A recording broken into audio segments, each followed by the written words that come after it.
Alright guys, seperti biasa kita dekat Street Garage. Okay, dekat Street Garage untuk hantar kereta customer ni.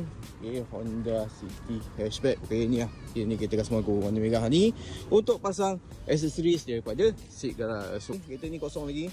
Okay, tak ada lagi lip semua tak ada, belakang tak ada, spoiler semua tak ada. So ni kosong lagi. So kejap lagi korang tengok hasil daripada Street Garage. Okay, let's go.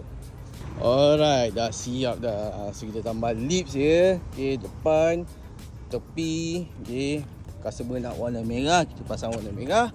Okay, belakang ni ada bawah, lips bawah ni, kanat dengan spoiler. Kau tengok hasil daripada Street Garage. Okay, cun tak cun, korang boleh komen kat bawah. Kalau korang berminat dengan Honda City Hatchback, nak dapatkan body kit daripada Street Garage, korang boleh tekan beg biru kat bawah ni, ataupun boleh tekan link dekat bio saya.